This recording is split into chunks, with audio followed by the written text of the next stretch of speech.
Hello, and welcome to this program. So, today we are going to speak about a poet who was a firebrand freedom fighter. Now, his words, they not only rallied the Indians, they rattled the British. Was he only a freedom fighter? No, he was a visionary. He had this image of an India where the women walked hand in hand with the men. He had this vision where there were no social divides of any kind, no caste, no class. A vision that holds good even today. We're talking about Subramania Bharati. Uh, Everyone knows his name, isn't it? So, like I was saying, he's just sung his way into all our hearts, into the hearts of everybody who can appreciate even a little bit of Tamil, whether it's because we all learnt his Papa Paatu as children in school, or heard this beautiful songs from films like Sindhu Nadi in Visai being an example, or at a later stage heard classical singers very soulfully rendering what the words that he wrote. Whatever be the reason, Subramania Bharati is a household name across Tamil Nadu. And today is his birth anniversary, a very special day. And so we have a very special person with us. We are delighted from Storytrails to be in conversation with Subramania Bharati's great-granddaughter, Mira T. Sundararajan. Now, Mira is an eminent personality in her own right. She's an expert on copyright law, and she's a passionate advocate for authors' rights across continents. She wears many hats. She's a professor with Oxford University. She's a prolific writer. She's a noted pianist. And as a Canadian citizen, she's well versed both in English and in French. Best of all, she is very passionate about continuing this legacy that her great-grandfather left behind and spreading his sentiments far and wide. So, welcome, Mira. We are delighted to have you here with us. Thank you so much. I'm delighted to be here with you as well. So, let me start off by setting a context. We're going to have a very interesting conversation with Mira, but before we do that, unless there is a context, we're not going to understand where we are coming from. So, I'll have to tell you a little bit about the time that he lived in and about this eminent personality himself. Now, Bharati was born on the 11th of December in 1882. His mother died very young and he was raised by his father. Now, his father used to constantly take him to the court. He was born in this village called Ettayapuram. And the court of Ettayapuram seemed to have been very passionate about promoting arts and crafts of various kinds. So, poets, scholars, dramatists, authors, they all used to come to the court.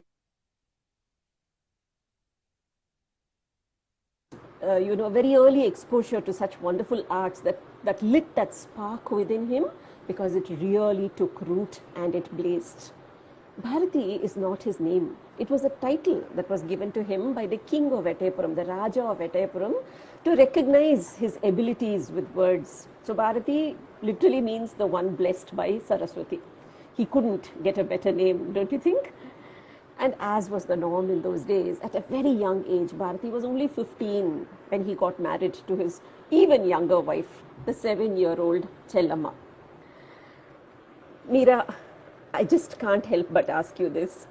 Chellama was his muse. She was his rock. She was his inspiration in every way. And yet, Bharati wrote songs to Kanama. Who is Kanama?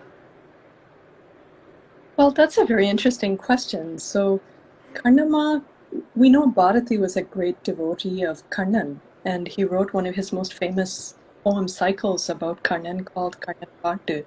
And I think a clue to the identity of Kannama is in the Kannan Paatu, because what he does, as many readers would already know, many listeners today would already know, in the Kannan Paatu is he visualizes God or the divine in ordinary human relationships.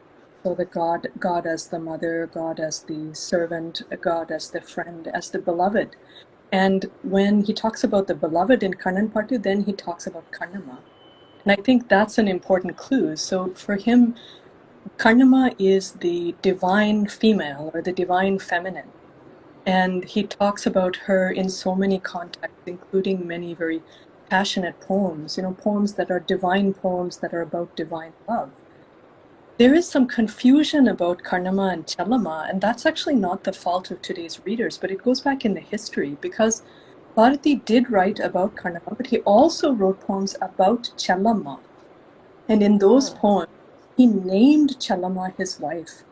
Chellama Pudunahe Rojapu is one of those poems. And what happened after Bharati died and his poems were being published, Chellama was actually the first publisher after Bharati's death. She brought out one volume of his poems in 1921. She did some more publishing, but then she passed on that endeavor to Bharati's half-brother, Vishwanatha. And when he was publishing, the family then became concerned that maybe it wasn't totally proper, totally respectable for such passionate poems to be addressed to Chellama by name. So they changed the name. He changed the name from Chellama to Karnama. And this is something that was very upsetting actually to my mother, who was a great Bharati scholar, because she felt that Chellama's right was taken away from her. Those poems were changed because they were dedicated to her. They were her property in a very spiritual sense of the term. So my mother has published a new edition of Bharati's poems. I'll show you that book in a moment, in 4 volumes. And in that new edition, she has restored the name Chellama to those poems. So now Chellama is back in her rightful place as the dedicatee of those poems. So there is both a Karnama and a Chellama in Bharati's poetry. Oh, wonderful. How absolutely wonderful, and how ahead of his time, isn't it? To write such passionate verses to his wife, and at a time when women didn't even walk alongside their men, but a good step behind, if at all they walked with them. Well, that interesting point that you bring up there too, and I'll just make a little comment about that because it's true. I mean, no one can deny Bharati had the most progressive ideas when it came to women. But there's something interesting about those ideas because he felt that those ideas were deeply rooted in the Indian culture. And he wasn't getting those ideas from how the British were treating women or the French. In fact, in a lot of ways, those women were even behind in terms of their legal status in their respective countries at those times. A lot of people don't know that. As a legal scholar, I can tell you that with some authority. But Bharati, he actually studied the culture going back, and he said, looking back at the Vedas, there were even women poets who were writing, women seers who were writing Vedic poems. And that's how highly qualified and how high the status of Indian women has been in the past. And then, of course, there's the evidence of the worship of Shakti, the mother principle, female principle. And Bharati himself was a Shakta, total dedicatee of Shakti and Parashakti. That's true. It's God. That's true. So he was drawing upon those traditions when he gave the status to women. He felt that that was a truly Indian thing, to recognize not only the equality, but even the leadership capacity of women. And he said they should be the one, they're actually above the men in the hierarchy, is what he said. He was That's lovely. Not hand in hand, but one step ahead. One step ahead. And he said women are the keepers of civilization. Where woman comes art. Those are his actual words. And he said they are the ones who should be leading the society, who should write the laws. And it's an interesting tradition that he is drawing. Yes.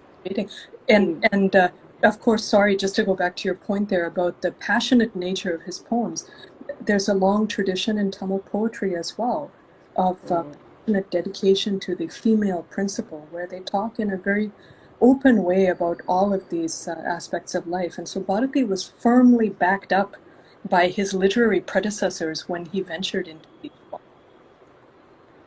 Wonderful. Wonderful. That is so interesting to hear. But to come back to our story, I remember you mentioning that Bharati's father died of a broken heart. He seems to have died almost after the marriage was over, and Bharati immediately left and went off to Banaras, to Varanasi. Can you share that story with us, Mira? Yes, of course. So Bharati's father was a very interesting character in his own right. And he was a very entrepreneurial man. There were many men and women in South India at that time who were entrepreneurial and tried different things in spite of the British effort to suppress their activities. He tried to create a cotton in South India. And of course, as we know, the whole arena of cloth was a great battlefield economic between the That's right. Indians and the British. And the British drove him out of business. And Bharati writes about that, and he says, yeah, the loss of that business and the loss of the wealth associated with it, it was a devastating thing for his father and actually ended up bringing about his death. It's a terribly sad story. Right. Yeah, and then after that, Bharati himself fell into quite a depression. My mother has written about this, and he needed a change. And at that time, the invitation came from his relatives who were staying in Benares to go there and spend some time in Varanasi. So he went, and he was totally transformed by that experience. He fell in love with the city of Benares, and he was just intoxicated by the spiritual environment and all the languages and everything that he was exposed to there. And then he adopted his dress. So the iconic image of Bharati that we all know, with his turban, with his beautiful mustache, and his jacket, this was the appearance that he took on when he first went to Benares. And in fact, the family that he was staying with were a bit scandalized because, here's our South Indian gentleman, suddenly he's wearing this strange, unusual sort of outfit. North Indian getup, and what's become of him? But in fact, he had been infected with a passion for Indian culture, pan-Indian culture, and for the national movement. And this was the uniform that took him, in fact, right until his death. This was the uniform of Bharati, the patriot. He wore. Correct. Beautiful. So he's had his name, he's got his physical appearance and characteristics. So Bharati just had to build on that and go forward, isn't it?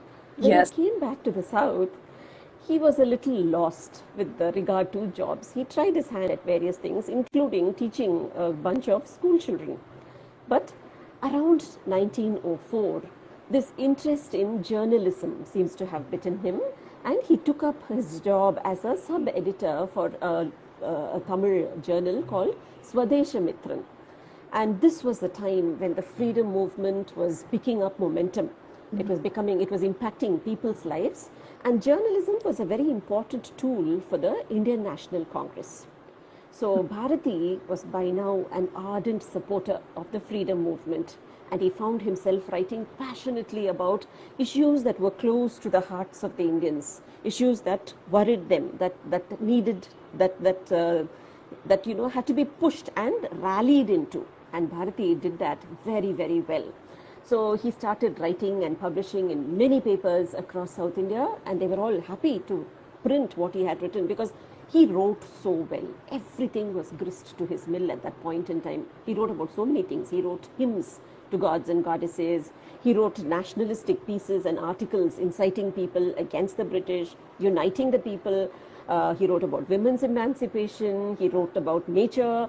He even wrote about the Russian Revolution. So Bharati was very busy writing at that time. Mira, he wrote so much about as I see, literally every topic under the sun. Would you like to share something about the diversity of his work at this point? Yes, I'd love to give our listeners, You described that so beautifully. And in fact, journalism was totally a fit. It was a hand fitting a glove there. So it's such a natural fit for Bharati. And he was one writer. I mean, I think there are so many writers who've had their training, in a sense, in the world of journalism.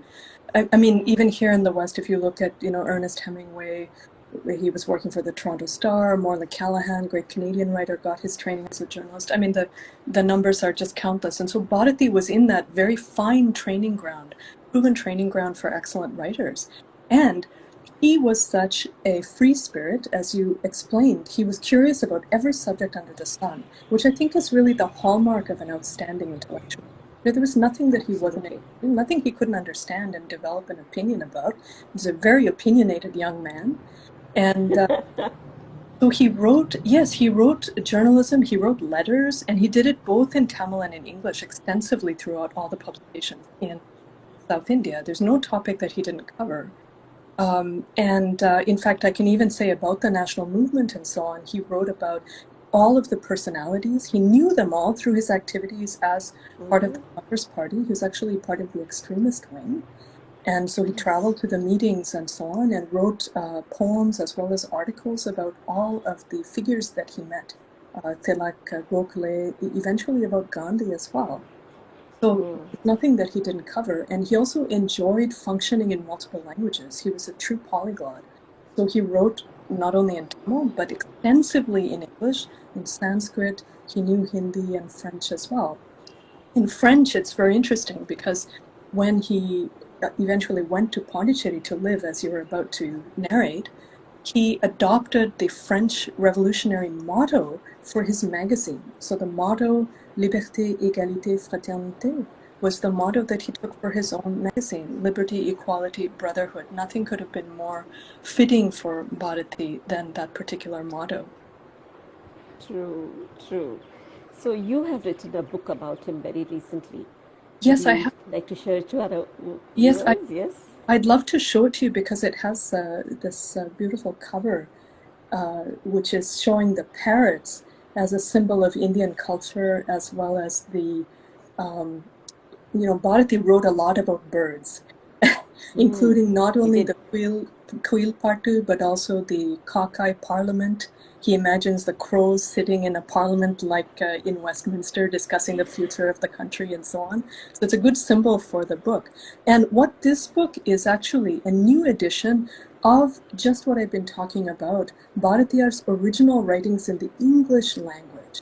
And as you can see, it's quite a substantial book.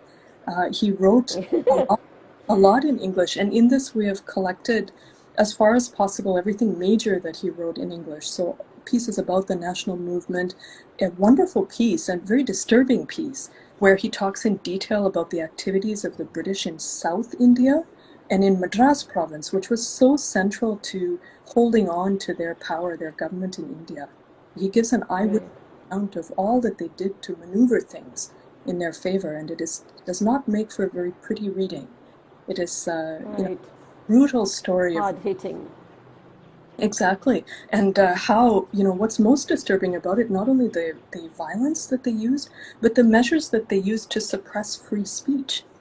And I think this is the key to why today the world doesn't know as much as they should about our great heroes, Subramania Bharati being foremost among those in South India. It's because of a very conscious policy by the British to suppress these writings and suppress these voices.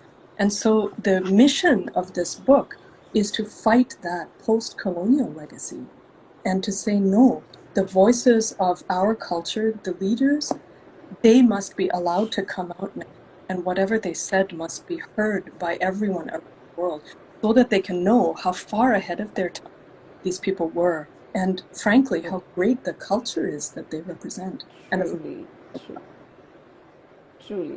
That's right. What you said was very, very right. Suppressing those voices is almost impossible. But it didn't stop the British from trying, did it? They were not at all happy with what Bharati was doing, because this very gutsy man was literally doing it under their noses. He was living in Madras, which was the capital of the British at that time, and he was doing all this work against the British, and it was like as if the people were totally with him, because they would take his songs, set them to music and sing them, and they got so inflamed by all those songs. So all this made the British more and more angry, and slowly all Bharati's friends started getting arrested, and Bharati could literally see that noose tightening around him. So soon the time came when he had to flee from Madras and go away. And like Mira just told you, he chose to go to Pondicherry. But why did he choose Pondicherry? Because at that time Pondicherry was ruled by the French. And the British and the French, well, you know the relationship, isn't it? It isn't a very happy one at the best of times. And at that time, at least, an enemy of the British was a friend of the French. There was no doubt about it. So Bharati was actually welcomed into Pondicherry, and he went there and settled down. So do you think he stopped all his revolutionary work just because he left his home ground and went away? Not a chance. He continued living in Pondicherry. He continued reading, writing, editing, composing, and inciting people. So he quickly set about publishing this magazine called India, a very revolutionary magazine which got printed from Pondicherry, and apparently it used to be bundled up in hay and smuggled across the borders and into Madras. So it was an exciting life he lived, I must say, in those days. So this freedom movement, so much of his emotional writing was what drove the people of Tamil Nadu on. Mira, you know what I'm going to ask you now. You just have to sing one song for us, one of those patriotic songs of Bharati.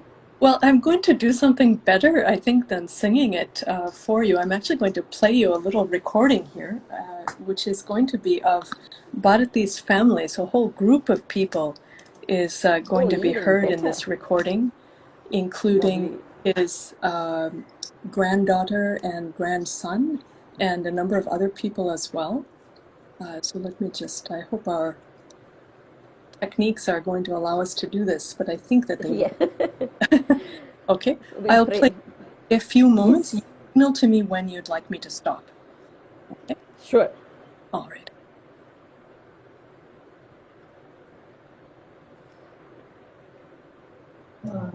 சமுதாயம் வாழ்கவே ஜெய ஜெய பாரத் சமுதாயம் வாழ்கவே 30 கோடி ஜனங்களின் சங்கம் முழுமைக்கும் பொதுவுடைமை 30 கோடி ஜனங்களின் சங்கம் முழுமைக்கும் பொதுவுடைமை ஒப்பிடாத சமுதாயம் உலகத்துக்கு ஒரு புதுமை இந்த உலகத்துக்கு ஒரு புதுமை இந்த உலகத்துக்கு ஒரு புதுமை பாரத் சமுதாயம் வாழ்கவே ஜெய ஜெய ஜெய பாரத் சமுதாயம் வாழ்கவே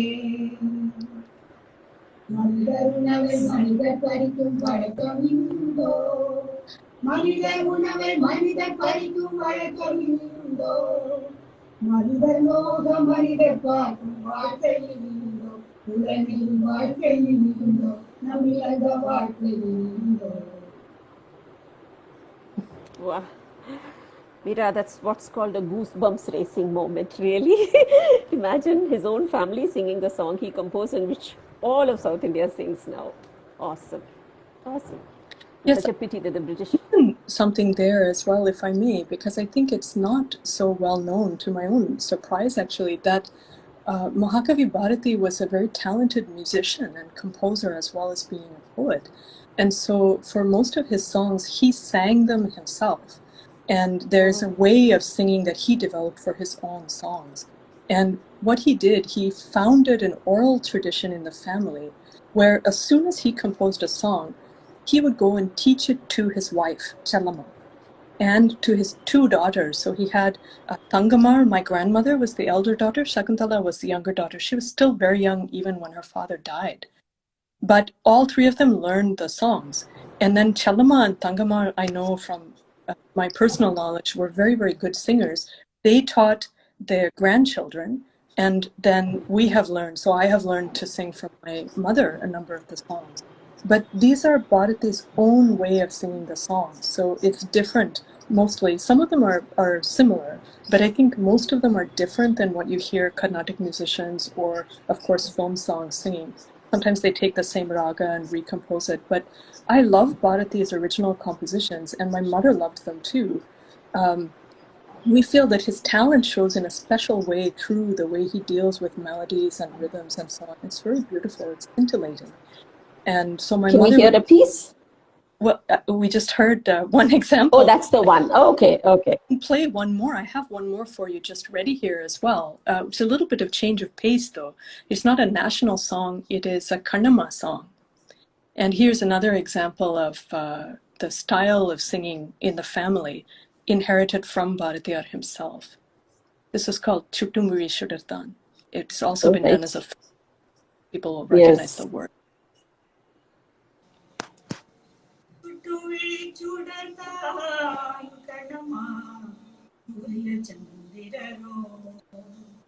கண்ணம்மா சுட்டுமி சுடதான் கண்ணம்மா சூரிய சந்திரனோ பட்டக்கரிய விழி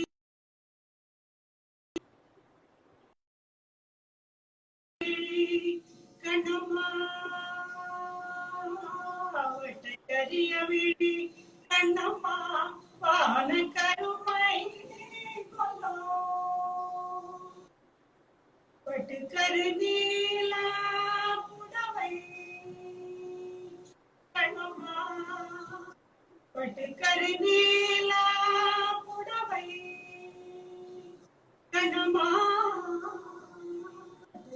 நீல உடவை பறித்தடல் வயிரம் நட்ட நடு நிசியோ தெரியும் நட்சத்திரங்களடி கண்ணம்மா சோலை மலர் ஒடியோ உனது சுந்தர பொன்னதை. Beautiful. Truly beautiful. How it must have been to have been Chellama in those days. All of South India was singing her name. Yes. But then, This was my mother singing, so Bharati's granddaughter. Granddaughter. Lovely. So obviously there was one group who did not like the song, and that was the British. So they tried their level best to control him. You know, they stopped any money reaching him from Madras. They banned his newspapers in their territories. Not that any of those things were going to stop this very indomitable man. So he continued with his writing. And it was in Pondicherry, to be very honest, that his best works were composed. That's where he could meet with a whole lot of other revolutionaries who were also finding refuge in Pondicherry. And he dabbled in so many things, apparently, in Pondicherry. He wanted to learn French. And I'm fascinated by the fact that he even wanted to learn sword fighting. So this was a man who was ready to try his hand at anything, I'm guessing. But what was life like for him in Pondicherry, Mira? Well, I think that's a very interesting question, you know, because he was so involved in the politics and the national movement in British India. And then, as you explained so beautifully, he had to leave. And suddenly he sort of fell into a vacuum in Pondicherry because he Right. moved, you know, the national movement. And that was difficult for him as an actor. He was so passionate about the cause of the Indian freedom.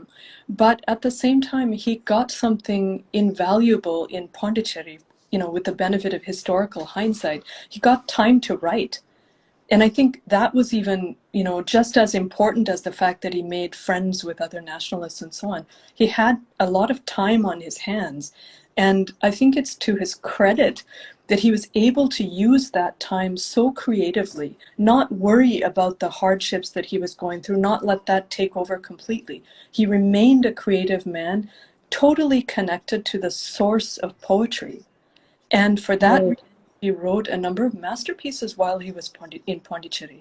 You know, all those long poems, Quil Pattu, Kannan Pattu, Panchale Sabadam, that he's well known for, he wrote them in Pondicherry. And my mother used to say, you know, because she's an expert on Bharati's biography, she used to say, had he not gone to Pondicherry, probably he couldn't have done that substantial writing because he didn't have time. He was involved in the national movement. National movement. Right, right. So Pondicherry did wonderful things for him in terms of literary creativity. But at home, things must have been very difficult, isn't it? By now, the two baby girls were born. There was no money coming in. Bharati's works could not be published anywhere else. Chellama must have had a particularly trying time, I'm guessing, going through all this. How did she deal with it? It was a very challenging time, and I think Chellama really showed her mettle in those days. You know, that there are a lot of ideas about Chellama in India, partly because there was a movie made by Bharati back in the 80s, which a lot of people have seen, and that portrayed her as a very sort of typical housewife. So, although I hate to put forward a stereotype like that, there is no typical housewife. But anyway, for lack of a better way of putting it, you know, they portrayed her as somebody who wasn't really participating in his efforts and didn't understand what he was doing or what the national movement was about, and was sort of fighting him on the home front. And this is a very bitter thing for the family. You know, my mother, who was brought up by her grandmother, she's very upset by this portrayal of Chellama and spent a lot of time in later years writing about her grandmother, trying to rectify it, because that was not who Chellama was. Chellama was the Pudumai Pen, the new kind of woman that Bharati saw with his own eyes. Bharati Kanda Pudumai Pen. My parents refer to her that way, because she was married to the poet when she was 7, like you pointed out. She got all her education from him, and she figured out very quickly that her husband was a very special man. And she took his poetry to heart. She was totally dedicated to it. And whatever he was doing for the national movement, she was supposed to be his partner in those efforts. he considered her that. In fact, one day they were talking, he was going to go out and lead a procession. And she was worried, that her husband might be killed. And he said, don't you worry at all. If something happens to me, you know what you have to do. You come, you take the banner from my hand, you carry it, and you lead the procession. And that's Wow. how he kept her in his life and how she became the partner of Bharati in everything that he was doing. So he wrote about her. He said that she was his Kavidai Talaivi, so the chief of his poetry, and that she had made his life a heaven. Imagine when he was going through all these practical difficulties. So, she managed the difficulties of the household, and she understood that it was the duty of the family to put up with these things because there was a higher goal that they were working towards. And she brought up her daughters the same. So that spirit of sacrifice has been very much alive amongst Bharati's wife, children, and so on, throughout these years. Right. Right. So there's this interesting story about Bharati not having enough money to pay the doctor for his child's illness. Can you tell us that? Yeah, there are a number of situations where Bharati came up short of money. And so often what would happen, for example, his landlord in Pondicherry would come expecting to collect the rent. And he would sit down and Bharati would sing a song and he would just get up and leave. This beautiful, beautiful landlord, just get up and leave. I know. He didn't I worry know. about rent. He had heard Bharati's song and that was enough for him. So Yeah. people that really supported the poet. I'll say one more thing about that too, because Bharati had inherited that entrepreneurial spirit of his father. He actually wanted to circumvent these problems with his finances by publishing an edition of his own works. And he wrote a brilliant letter in English, actually, which he circulated Oh, to a number of people that he knew, suggesting to them that they could contribute money for the publication of his books and explaining how he wanted to do it. He said he wanted to publish American-style books with excellent bindings and new paper. That's his own wording. The American style is his own. And so okay. he had a beautiful plan for publishing, but unfortunately no one would loan him. No one would invest in him. Right. Hey, there are startups everywhere raising money, and he was near in that regard too. I know. He could convince his landlord, but he couldn't convince other people to pool in for enough money for him. This is such a pity. Yes, they were short of it, so that never got realized. Yeah. But he did come back to Madras, isn't it? After 10 years in Pondicherry, he did return to Madras. The British really. So what happened? Why did he come back? Yeah, I think he came back because it became too difficult for him to be away from the national movement. He was so, that was the purpose of his life at a certain level. And he felt that he had to come back and participate in what was happening. He couldn't live in exile anymore. So he came out of Pondicherry and promptly he got arrested. And Right, Kadalur. yeah, put in jail in Kadalur for 2 months. But his friends gathered together and got him out. And then when he was released, he went from there to Kadayam, which was Challama's village. And he had some interesting experiences in Kadayam. Shall I go ahead and talk about that? Please, wherever Bharati goes, there are interesting experiences. So please go ahead. Very, very interesting experiences. So Kadayam is a beautiful village where Challama's family was from. It's a mountainous place, and there's a beautiful temple there. So Bharati was very enjoying the environment and enjoying the spiritual environment there, the nature and so on. But he was very passionate about equality, as we've been talking about, not only for women, but for everybody. That's typical, but inclusive. And he would think through a proposition. If women are equal, so is everybody else. If a wife is equal at home, she's also equal outside. He would think about everything in detail. So in this case, he became involved in speaking about caste equality, which was another long-standing passion of Bharati, just actually totally ingrained in him. He couldn't think in it. All human beings are equal for him. So caste inequality had no place in Indian society or anywhere. So he was involved in having a number of followers, Sishangal, so disciples, all different castes. He would eat with them. And then he had a disciple named Kanagalingam, for whom he did that Brahmin sacred thread ceremony, the Punal ceremony, sacred thread. He instituted that for his disciple Kanakalingam, who then wrote a book about that, actually. But these behaviors ended up really antagonizing the Brahmin community in that village. And so they sent him out of the village. They sent him out of that section, the Brahmin section. And he had to go and live on the outskirts of town, separated from his family and so on. So it became an untenable situation. And eventually what they did was the family united and left Kadayam. Came back to... And that was the place where he was meant to be, and of course, where the final moments eventually came. Yes, and that was pretty sad in itself, isn't it? An amazing man with a tragically short life. That's Bharatiyar. What were his last days like in Chennai? Well, he came back to Chennai, and I think that his health was already pretty compromised, by all the hardships he'd been through, the stress. He was a very sensitive man. And then he had had this period in jail and so on. So he was in good shape. And he had a temple that he liked to go to in Tiruvallikirni. The Parthasarathi temple. The Parthasarathi temple, exactly, where there was an elephant who was his friend. And one day when he went there, he used to go and give food and so on to the elephant. And one day when he went there, the elephant was not well. And they told him, no, stay away, don't approach the elephant today. But he wouldn't listen. The elephant was his friend, so he went and approached the elephant, and the elephant knocked him down. And then he fell between the four legs of the elephant. My mother has described all this, actually. So he fell. The elephant came to a stop. It didn't move.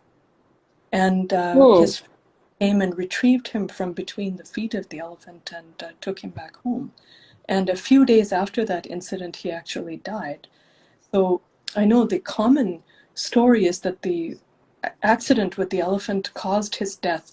Definitely it was a precipitating factor, but I don't think that he was well. Apparently he was suffering from dysentery, infection was involved. So he was in poor shape. In his final moments, it's quite amazing. He came to know that he was going to die.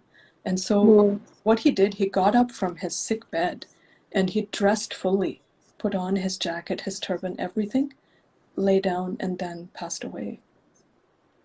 Oh my goodness. Oh my goodness. And thus ended the life of a poet who resonates more with us now than it did then, obviously, because apparently at his funeral, there were barely a handful of people. It was a very small funeral, very unheard of funeral in many places. But that was... Yes, I think that's right. Comparing him to other writers in other countries, someone like Dostoevsky, who occupies such an important place for Russians, there were thousands of people. His funeral was a great state event and so on.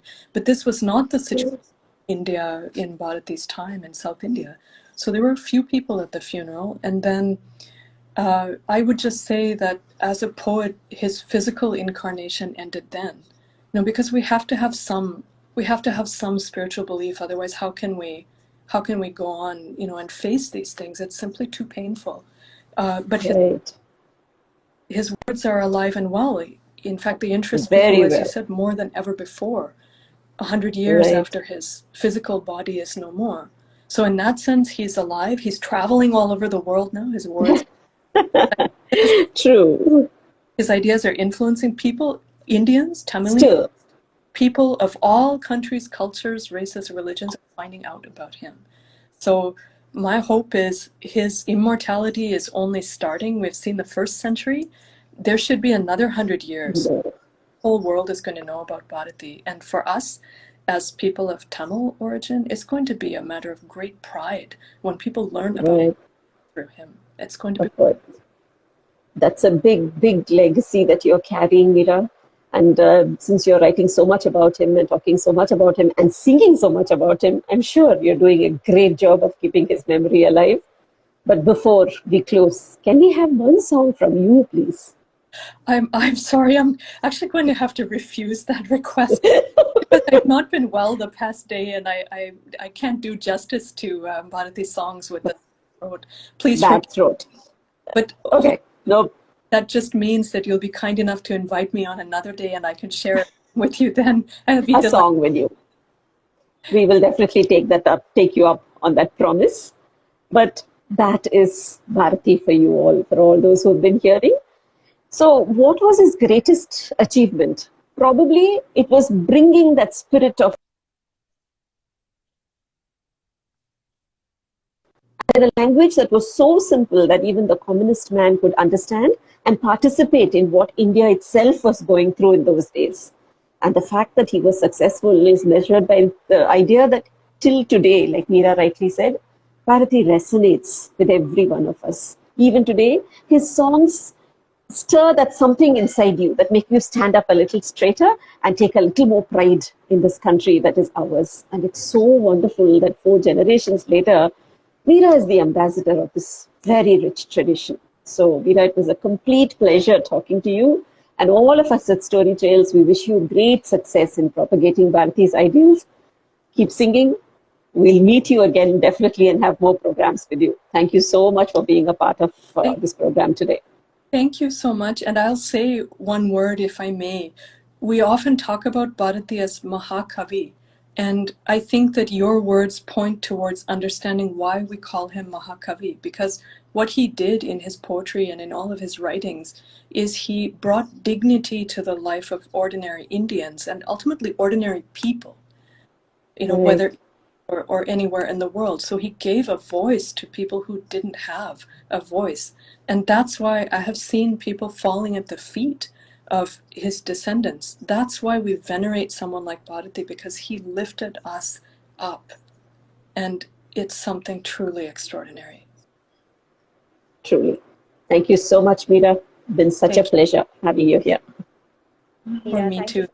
For the session. Yes. Thank you. Bye. Happy Bharati Bye. Day. Bye. To you too. Happy Bharati Day.